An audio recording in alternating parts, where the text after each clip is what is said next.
պահեր են եղել, երբ մտածել եք բաժանման մասին։ Այո։ Մի քանի անգամ մեր կյանքում եղել են այդպիսի վիճակներ։ ԱՄՆ-ում վեճեր են եղել, շատ այսպես բարդ վեճեր ենք ունեցել։ Արդյոք լինում են նաև իրավիճակներ, երբ բացասական էմոցիաները, ինչ որտեղ կուտակված ագրեսիան արտահայտվի էլի մանոյի հանդեպ։ Ցավոք սրտի, այո, ես բազմիցս եմ իրան ներողություն խնդրել դրա համար։ Հոկեբանի դիմելու ճանապարհը ինձ չօգնեց։ Ես մի 3-4 հոկեբանների հետ խոսացել էի։ Կարծում եք կա անհրաժեշտություն վերականգնելու Սարգիս Գրիգորյան դերասանի նկատմամբ հանրային վստահություն։ Ես չեմ տեսել մեկին, որ փողոցում ինձ վիրավորի կամ թարսնայի։ Երբ մեկնեցիք ԱՄՆ, դուք պատմել եք, որ այնտեղ ամեն ինչ զրույց եք սկսել։ Պատրաստ եք նույնը անել նաև Հայաստանում։ Դռներ թակել։ Եղել են դեպքեր, երբ 3 սերիա հետո հասկացել եք, որ հերթական ապուշության մեջ եք նկարվում։ Բազմաթիվ չէր եմ ասել, բազմաթիվ։ Ինչքան էլ որ աշխատել եմ, մեկը միշտ էլ պարտքեր եմ ունեցել, միշտ էլ ինչ-որ բան չի հերիքելու։ Ձեր հարսանիքային բիզնեսից խոսենք։ Այսօրվա հարսանիքները հարս ու փեսայի մասին չեն։ Ես կոնկուրենցիա չեմ ման գալիս։ Ինձ այսպես է։ Ողջույն Breakpoint-ի տաղավարում այսօր դերասան Սարգիս Գրիգորյանն է։ Սարգիս, բարի գալուստ Հայաստան եւ բարի գալուստ մեր տաղավար։ Ոնց ես։ Շնորհակալություն, այնքան եմ արդեն այդ ջերմ խոսքը լսել, բարի գալուստ տուն, շատ են ասում, որ բնականաբար շոյված եմ անսահման ու շատ լավ։ Ինձ թվում էր, որ ես Միացյալ Նահանգներում եմ այդ հարմարվել, ինչ-որ լուրջ process-ի մեջով պիտի անցնեմ, որ հարմարվեմ, բայց երբ որ եկամ ոնց որ մի շաբաթվա մեջ հասկացա ես ոչ մի տեղ էլ չեմ եղել, անկեղծ եմ ձեզ ասում։ Թե ամեն ինչ այդ հարազատությունը մի անգամից ինձ գրկեց, թե ջերմությունը անսահման էր, չգիտեմ, թե շատ էի կարոտած, ես չզգացի, որ տենց ինչ-որ ժամանակահատված էր ինձ պետք, որ ես ընտելանամ, հարմարվեմ, շատ արագ մտա կյանքի մեջ, ռիթմի մեջ։ Այս տարիների ընթացքում ինչ ա փոխվել հենց ձեր մեջ։ Շատ բան ա փոխվել, Աննա ջան, շատ։ Նախ ես ստոպ տվեցի եւ սկսեցի ինձ նայել կողքից, որովհետեւ մինչեւ իմ գնալը ես երկար տարիներ, մոտավորապես 10-15 տարի, ամեն վայրկյան աշխատանքի մեջ էի, ես ժամը օր ունի 24 ժամ, ես 24 ժամ գրեթե աշխատում էի ու դրա մեջ չէի նկատում, թե ոնց է կյանքը անցնում, նաեւ չէի նկատում, թե ես ինչպիսի մարդ եմ, ում հանդեպ ինչ սխալներ եմ անում, ճիշտ եմ խոսում, ճիշտ եմ վարվում, իմ գործողություններին ես չէի հետևում, որովհետև դրա ժամանակը չկար, ես մտել էի մի հոսքի մեջ ու գնում էի ու մի տեսակ կորցրել էի ընդհանրապես կյանքի թեորեմը, թե ինչի համար եմ ես ապրում եւ ինչը պիտի գնահատել կյանքում։ Միացյալ Նահանգները ինձ ստիպեց, որ ես կողքից նայեմ ինձ, վերարժևորեմ իմ անցած ճանապարհը ու նաեւ մտածեմ, թե ես ոնց եմ ուզում լինեմ եւ ով եմ ես ընդհանրապես։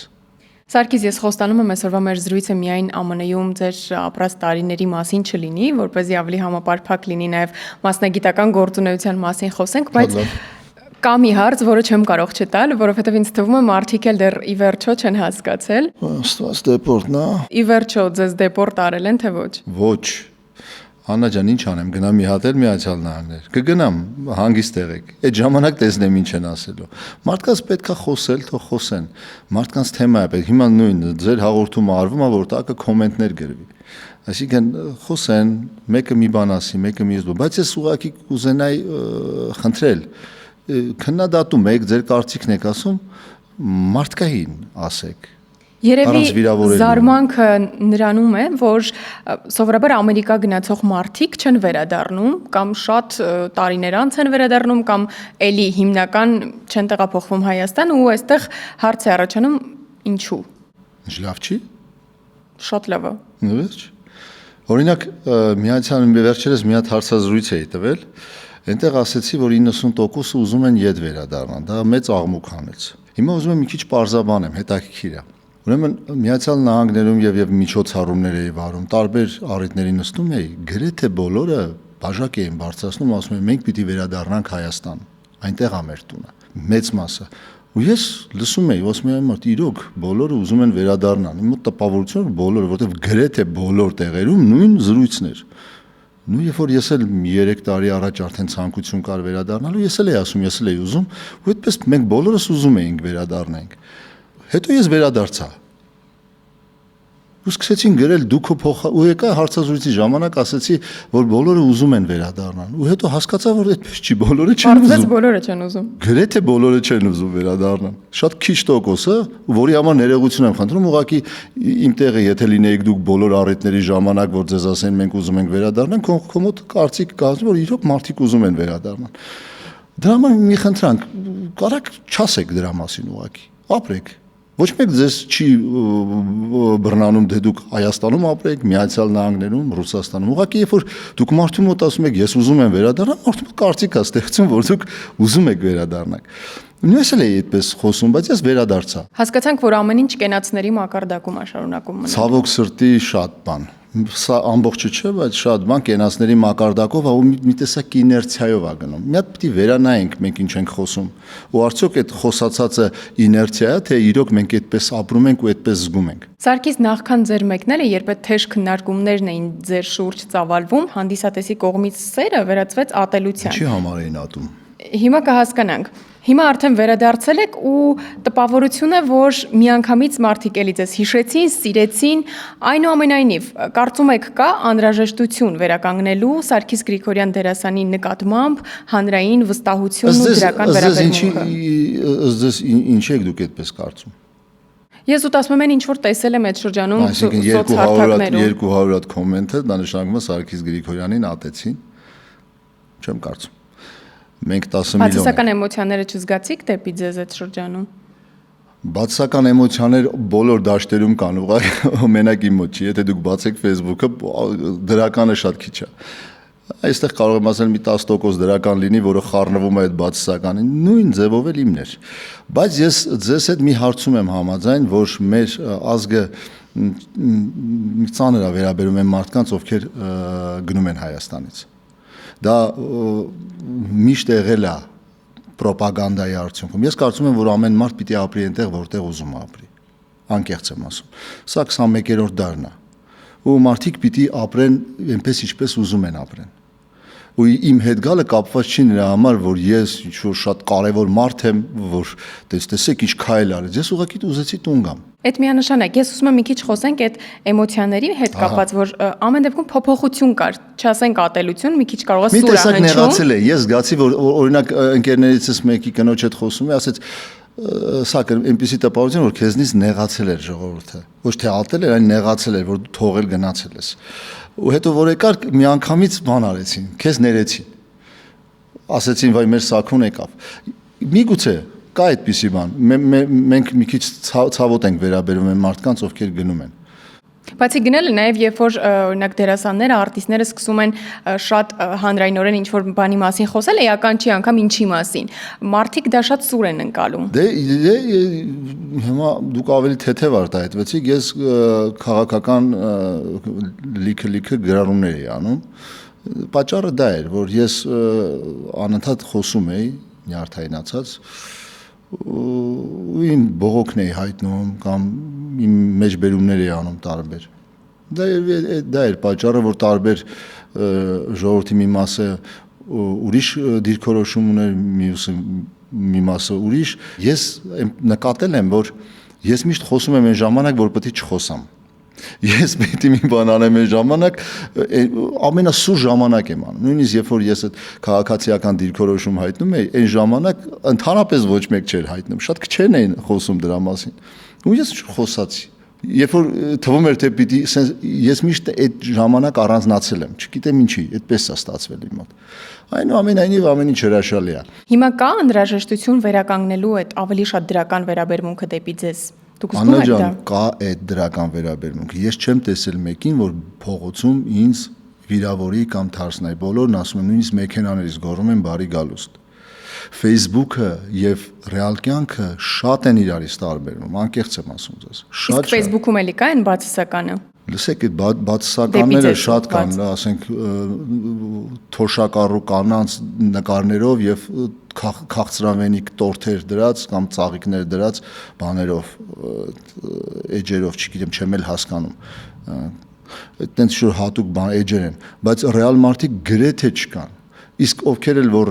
ռեալ գրում են, իրանց քննադատությունը շատ նորմալ, ցիվիլ է ու ընդունելի։ Սա հասկացանք։ Երբ մեկնեցիք ԱՄՆ, դուք պատմել եք, որ այնտեղ ամեն ինչ զրույց եք սկսել ու եղել են նաև պահեր, երբ շատ դռներ եք թակել։ Այո։ Հիմա վերադարձել եք Հայաստան ու այստեղ ամեն դեպքում կա բաց թողնված ժամանակահատված, որը պետք է ինչ-որ մի ձև լրացնել, գուցե մասնագիտական գործունեության հետ կապված նաև պատրաստ եք նույնը անել նաև Հայաստանում, եթե կարիք լինի։ Դռներ թակել։ Դեռ դրա կարիքը չկա, որովհետև մի անգամից ես արդեն մտա տեմպի մեջ, ինչպես ասեցի, այն ինչպես որ ես սկսեցի, դեռ պիտի նորմալ է։ Դեռ դա մարսեմ ու քայլեր կան, հեռանկարներ շատ, նոր ներկայացում, ֆիլմերի առաջարկներ, միջոցառումներ, բավականին, այսինքն կան ամեն ինչ կա, տուն, տեղ, երեխաները արդեն դպրոց։ Դեռ մասնագիտական դաշտին կանրադառնանք, մի քիչ նաև խոսենք, երբ ԱՄՆ-ում էիք, կար մոտ 4-5 ամիս պատմել եք, որ դեպրեսիոն շրջանի մեջ էիք գտնվում։ Ավելի շատ։ Տագնապային գրոհներ, դիմել եք նաև հոգեբանի։ Ինչ էր իրականում կատարվում։ Ես դե պատկերացրեք ինչ աստիճանի փոփոխություն է մարդու կյանքում, դա միայն իմ հետ չի կապված, մի ամբողջ ընտանիք։ Մարդ, որը ինչ որ չափով կայացել է։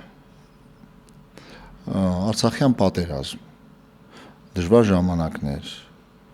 այդ ամեն ինչը, երբ որ գնում ես միտեղ ու մի փոքր հանգստանում ես, որովհետև այդ էներգետիկ դաշտից տեղափոխվում ես մի ուրիշ էներգետիկ դաշտ, օրգանիզմդ արդեն սկսում է չհասկանալ քեզ։ Պանիկատականները դրա արդյունքն են, պանիկատականները երբեք չեն լինում հենց թիրախային ժամանակահատվածում, երբ որ դու իրոք պանիկայի մեջ ես, այլ երբ որ դու հանգստանում ես, քո օրգանիզմը չի հասկանում ինչա կատարվում, որովհետև սիստեմատիկ ինքը ապրել է այնպիսի ձևաչափի մեջ։ Ու այդ ամեն ինչը խառնվեց իրար, իմ ապրումներն էլ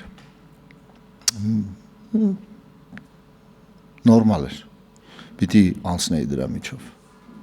Ոնց հաղթահարեցիք այդ փուլը ու նաև այդ հոգեբանին դիմելու ճանապարհը որքանով ձեզ օգնեց։ Հոգեբանի դիմելու ճանապարհը ինձ չօգնեց, որովհետև ես մի 3-4 հոգեբանների հետ խոսացել էի, թող մեծամտություն չթվա, այն հոգեբաններից շատերի հետ երբ որ խոսացել էի, ես ավելի շատ բան գիտեի, որովհետև այդ ընթացքում, որ ես այդ խնդիրների մեջ եմ, ես նաև գրականության հետ ծանոթանում եմ, ուզում եմ ես ինքս իմ հասկանա ինչա կատարվում։ Հասկացա, որ դա էլ ինձ չի օգնում։ Ինձ օգնեց Աստծո հետ ծանոթանալը։ Իմ հոգեբանը եղավ Աստվածաշունչը, ամենամեծ հոգեբանը։ Ու կարծում եմ, որ ինչպես էս պիեսում ենք ասում, ինչպես ամեն մի գրագետ մարդ, ես կարդացել նույնիսկ ուսումնասիրել եմ Աստվածաշունչը։ Ու ավետարանում ամեն ինչ շատ պարզ գրված է, չէ՞ որ Քրիստոսը սկզբում բժիշկ է եղել, այդ բժիշկը ներկայացել։ Գնացի ամենաուժեղ բժշկի մոտ։ Այս մասին խոսելիս նաև ասում եք, որ ձեզ միշտ ուշքի բերողը, աջակցողը Մանոնն է։ Այո։ Արդյոք լինում են նաև իրավիճակներ, երբ գուցե անգիտակցաբար, բայց այդ բացասական էմոցիաները, ինչ որտեղ կուտակված ագրեսիան արտահայտվի էլի Մանոյի հանդեպ։ Ցավոք սրտի, այո, ես բազմիցս եմ իրան ներողություն խնդրել դրա համար, որովհետև ինքը միակ մարդն էր, ով այն ամենասարսափելի պահերին կողքսերու այդ էներգիան ինքը վահանի պես պիտի պահեր, որ հանկարծ ինչ-որ բան չլիներ ու ինքը շատ մեծ ուժ է իր վրա վերցրել, շատ մեծ համբերություն է ունեցել, որ կարողանա դիմանա իմ էմոցիաներին, որտեղ իմ էմոցիաներն էլ որ գալիս են բրծում չկա, Այվազովսկու 9-րդ ալիքից էլ բարձր է։ Ես դրա համար էլ իրան մեծարում եմ, որովհետև ինքը անմարդկային ուժ է գործադրում, որպեսզի մենք օրինակելի լինենք։ Ասում եք, որ այդ փուլում նաև պահեր են եղել, երբ մտածել եք բաժանման մասին։ Այո։ Շատ։ Մի քանի անգամ մեր կյանքում եղել են այդպիսի վիճակներ, բայց Աստծուն փառք ԱՄՆ-ում գտնվելու շրջանում էլ է եղել։ Չէ, ԱՄՆ-ում վեճեր են եղել, շատ այսպես բարդ վեճեր ենք ունեցել, բայց բաժանման չի հասել։ Երևանում մինչև ԱՄՆ գնալն է եղել 1-2 անգամ, բայց այնտեղ չէ, այնտեղ վեճեր է եղել ավելի շատ չհասկանալու թե մենք ինչ ենք անում այստեղ, ինչ ենք ուզում, ես մի բան եմ ուզում, մանոն մի ուրիշ բան, երեխաները մի ուրիշ բան, իմ անկարողությունից է վեճերը առաջացել։ Ես երբ որ Հայաստանում եմ եղել, ես կարողացել եմ յուրաքանչյուր հարց լուծել, կապ չունի լավ թե վատ ձևաչափով, բայց ես ինձ միշտ համարել եմ հարց լուծող, կարողացել եմ պատասխանատվություն վերցնել, այնտեղ որ լեզու չգիտեի, շրջապատն անծանոթ էի, ես խեղճացել էի, ու այդ խեղճանալը ու իմ բնավորության գծերը անհամապատասխան լինելով շատ մեծ խնդիրներ է ստեղծում իմ ընտանիքի համար։ Այս տարիների ընթացքում նաև ձեզ հաջողվեց վերականգնել շփումը ձեր ավագ դստեր Նարեի հետ, ու ես հաճախ տեսնում եմ այդ հոլովակները ձեր երեխաների հետ, ընկերական, ջերմ շփումն եք ցույց տալիս, բայց նաև զուգահեռ հիշում եմ տարիներ առաջ ասում եք շատ խիստ հայր եք, ու երբ Նարեի հետ դեռ այդ ակտիվ շփումը չկար, ասում եք, որ չեք կարող կեղծավորություն անել ու փորձել իր երազած պապան դառնալ։ Հիմա ստացվում է փոխել եք հայրության հետ կապված ձեր հին մոտեցումները։ Հարցին մոտեցել եմ այլ տեսանկյունից։ Մի անգամ Միացյալ Նահանգներում շատ լուրջ վիճեցինք Նարեի հետ ու այն աստիճանի վեճ եղավ, որ ես հետք թողեց էլի մի քանի օր տեղս չէի գտնում, մանոն էլի այդտեղ ինձ օգնության հասավ, ասեց, բայց ինչ ես դու ուզում պապայություն անես, արի փորձի իր հետ ընկերություն անես։ Երբ որ դու ընկերություն անես, միգուցե սաղ տեղ ընկնի, բայց ես իր պապան եմ, ես այնպես, ասում եմ, հա, բայց դու չես զգում, որ այն ժամանակահատվածը, որ դու պիտի պապա լինեիր, անցել է։ Դու այդ բաց ես թողել, չեմ ասում լավ թե վատ է, այդպես է ստացվել,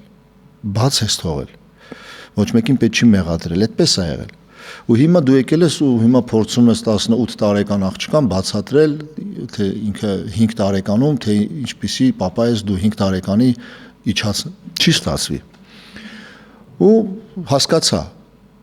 Ու այդ էր երևի բանալին, որ մենք կարողացանք ընտելան։ Դե ասեցի մի հատ այդպես փորձեմ։ Ու մեկ էլ տեսա, որ ստացվեց։ Դարձա իրան լավ ընկեր։ Ու հիմա մենք կարելի է ասել, էլի հիմա արդեն ինքը ընդունում է բոլոր ձևաչափերով ինձ։ Բոլոր ձևաչափերով ինքը գիտի երբեմն ես ջղայնանում, բայց առաջին հերթին ընկերությունը փրկեց մեր կապը։ Բայց խստությունը ամեն դեպքում կա։ Իհարկե իրանք գիտեն, ես որտեղ եմ, որտեղ են կարմիր գծերը, որ իրենք չպիտի անցնեն, բայց մեկ նյարդերից վրա ազդում։ Որտեղ են կարմիր գծերը։ Կարմիր գծերը, որ իրենք պիտի հասկանան, որ իրանք պապայի արժանապատվությունն ու ինքնասիրությունն են, իրանք դրա մասին շատ լավ գիտեն։ Ես իրենց թևերը երբեք չեմ կտրում, բայց ասում եմ դուք մտնում եք շատ կեղտոտ մի աշխարհ, որտեղ ավելի շատ վատն է, քան լավը, ավելի շատ կեղծավորությունն է, մարդուն օգտագործելն է, քան օգնելը։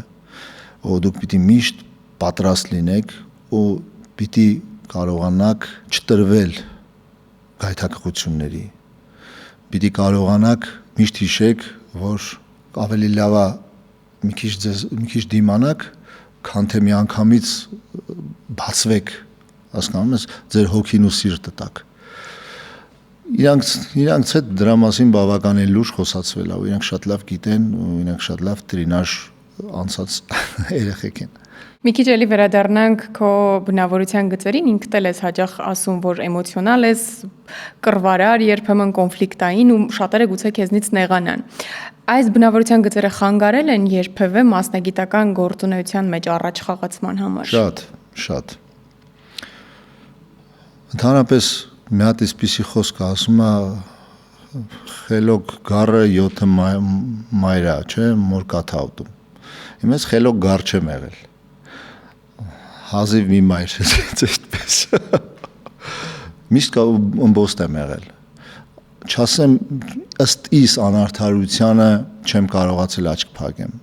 Եթե լռել եմ, այդ լռության մեջ էլ այդ բողոք եղել, այդ մարդկանց համար անտանելի եղել նույնիսկ իմ լռությունը, ու մարդկանց դա դուր չի գալիս։ Մարդիկ սիրում են, որ մարդը հանգիստ գա իր գործարանի գնա, ինչ տան կարդա, ինչ տան խաղա, ինչ տան խոսա, այն մարդ հեշտ է այդ մարդկանց հետ աշխատել։ Հեշտ է, բայց հետաքրքիր չի, ու այդպես չի կառուցվում, առաջընթացը այդպես չկա։ Պիտի լինեն այդ ընդհարումները, բայց ընդհարումներ չափի մեջ։ Նու այդպես ես չկարողացա այդպես Ես դառնամ ինչ-որ թիմային աշխատող, երբեք չեմ կարողացել դառնալ դες թիմային մարդ, մի մտածողության մարդ։ Իմ մոտ անընդհատ տարբեր է, որովհետև կյանքը ինքը շարժման մեջ է, դու չես կարող ամբողջ կյանքում մի մտածողության լինես կամ մի ոճի կամ մի գաղափարի, անընդհատ փոխվում։ Այսինքն նկարահանման հրապարակում օրինակ կարող են լինել իրավիճակներ, երբ դու չզիջես եւ քո չնահանջես քո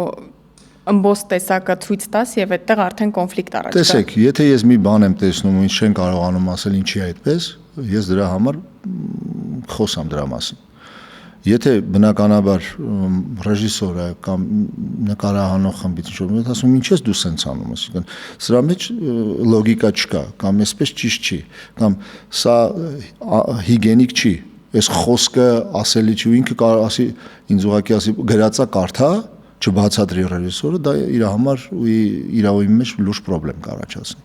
Այս փուլում կորցրել ես ընկերներ կամ գործընկերներ։ Անընդհատ ենք կորցնում, անընդհատ գտնում ենք, սա process է, իհարկե։ Բայց ես դրանից չեմ նեղվում, որովհետև դա process է, եթե ձեզ էլ նույն հարցը տակ, նույն պատասխանը կտակ։ Ընթացքում գնում է մեկը գալիս է, մեկը ձեզնից նեղանում է, մեկը ձեզ սիրում է։ Մասնագիտական գործունեությանը վերադառնանք, նշեցիք արդեն իսկ ընդգրկվել եք ներկայացման մեջ։ Մի քիչ ուզում եմ խոսել այն նախագծերից, որտեղ նկարահանվել եք, տարիներ առաջ ասում եք, որ ձեզ մեղադրում եք անորակ կամ ոչինչ չասող նախագծերում նկարահանվելու համար ու եղել են դեպքեր, երբ 3 սերիա հետո հասկացել եք, որ հերթական ապուշության մեջ եք նկարվում։ Հիմա վերադարձել եք ու ձեզ պետք է նախագծերում ընդգրկվել սիթքոմեր, սերիալներ, ֆիլմեր, պատրաստ եք նկարահանվել ոչ այդքան ձեր սրտով նախագծերում։ Ես ինչ եք կարծում, մինչև հիմա այս արդեն 3 ամիս է որ չկա, ինչի արդյունքն է։ Ընտրության։ Ընտրում եմ։ Բազմաթիվ չէր եմ ասել, բազմաթիվ։ Ուզում եմ ավելի շատ, չգիտեմ ոնց կգնա։ Ուզում եմ ներկայացումներում լինեմ։ Ուզում եմ որ բեմ բարձրանամ, որովհետև իմ ամբողջ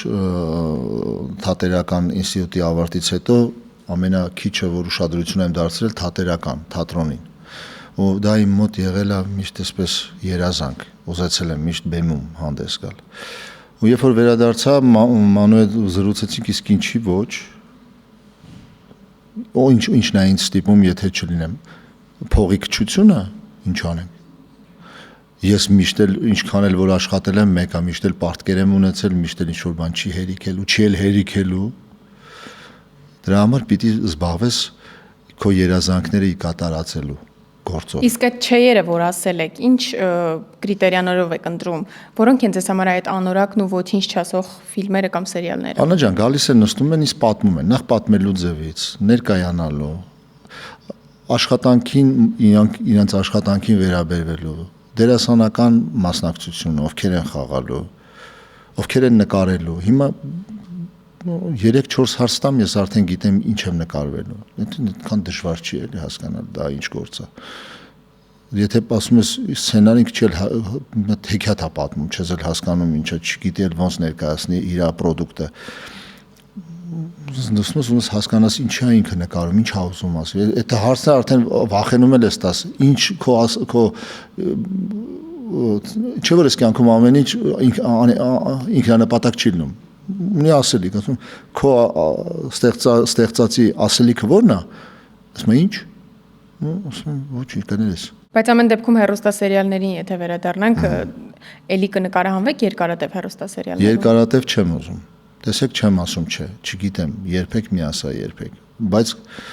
արդեն շատ հաշվենկատ եմ։ Այս պահին կուզենամ լինեն գեղարվեստական ֆիլմեր եւ 12-16 մասան ինչ որ հետաքրքիր իմաստային սերիալներ, նովելներ, որոնք ասելիք ունենան։ Նաև ձեր հարսանիքային բիզնեսից խոսենք, որը որ Ամերիկայում դուք շարունակում եք։ Հիմա Հայաստանում եւս ենթադրաբար պետք է շարունակեք, բայց կա կոնկուրենցիա։ Ինչպես եք դիրքավորվելու հայկական շուկայում։ Նախ ես արդեն դիրքավորված եք։ Այնքան ժամանակ եմ զբաղվում այդ գործով,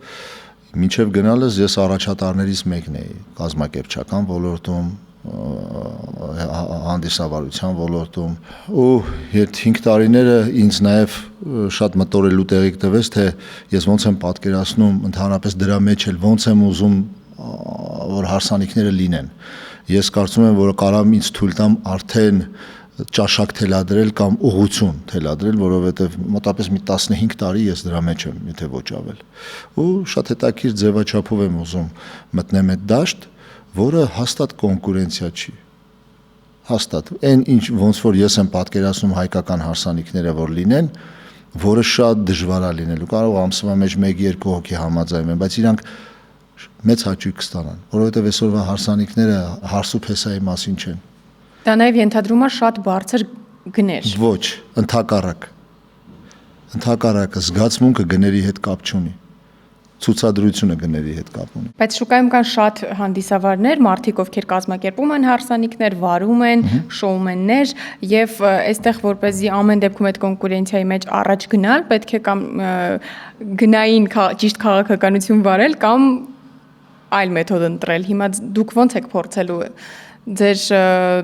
անունը, այսպես ասած, նորից առաջին հորիզոնականում բարձրացնել։ Մի հատ բան պատմեմ, հետաքրքիր կլինի։ Ուրեմն կլարնետի մրցույթ է լինում։ Կլարնետիստների մրցույթ։ Դուրս է գալիս մեմ վաստակավոր արտիստ, այսինքն ճանապարհ անցած։ Ու մի հատ հրաշալի մեղեդի է նվագում։ Շատ սիրուն, շատ հանգիստ, շատ զուլալ, իջնում է, հետո բարձրանում է մի հատ երիտասարդ ու սկսում է ջազ նվագել կլարնետով, հետո մտնում է ռոք, հետո դրանից հետո բլյուզ, բան, sense բոլորը։ Հաղորդավարը հարցնում է վարպետին։ Իհարկե այդ բառերը ինչ չեն վերագրում, այդ բանին։ Առակիս ասած մարդուն։ Հարցում են, ասում եմ, տեսակ դուք սիրուն մի հատ երաժշտություն նվագեցիք, բայց այն երիտասարդը տեսակ ինչ ակտիվ մեկ էսպես, ասում եմ, ինչ կասեք դրա վերաբերյալ, ասում եմ, ես արդեն գտել եմ, ինքը փնտրում է։ Հիմա ես գիտեմ ես ինչ եմ ուզում։ Փնտրողները թող փնտրեն, ես կոնկուրենցիա չեմ ման գալիս, այդ էտապն էլ եմ ես անցել։ Հավատացեք, ես անցել եմ այդ էտապը։ Դրա մեջ ես գայթակղություններ չեմ փնտրում։ Ես գիտեմ ոնց անեմ, որ ես ունենամ այն մարդկանց, որոնք կուզենան իմ ծառայությունից օգտվել։ Ու առավել ասեմ, ես չեմ ուզում, որ իրանք շատ լինեն։ Շատը դա որակ չի, քիչն է թելադրող։ Ես ուզում եմ թելադրողների միջոցառումները վարեմ, այլ ոչ թե շատի, որ իրանցից սովորեն այդ քչից։ Ինձ այս սենց է։ Շնորհակալ եմ Սարգիս, մնացին վերջին բլից հարցերը։ Երբեք վերջին անգամ Մանոյի հետ վիճել։ 3 Ինչ թեմայով։ Կենցաղային ապուշ թեմաներով։ Երբևէ այս հարցը իհարկե տվել եմ, բայց բլիցի մեջ տամ։ Երբևէ մտածել եք բաժանման մասին։ Այո։ Ինչից այլևս երբեք հանրային չեք խոսի։ Իմ նախկին ամուսնությունից։ Նախագիծ, որտեղ երբեք չեք նկարահանվի։ Էրոտիկ բնույթի նախագծեր վիրավորական ժարգոնով կամ հակադաստիարակչական։ Մեկ խորհուրդ, որ կտայիք 5 տարի առաջվա Սարգիսին։ Խելքդ գլուխը հավաքի քո մասնագիտությամբ զբաղվիր։ Շնորհակալ եմ շատ։ Այսպիսին էր Սարգիս Գրիգորյանը Breakpoint-ի տաղավարում, իսկ դուք չմոռանաք բաժանորդագրվել մեր YouTube-յան ալիքին, թողնել մեկնաբանություններ եւ սպասել մեր հաջորդ հանդիպմանը։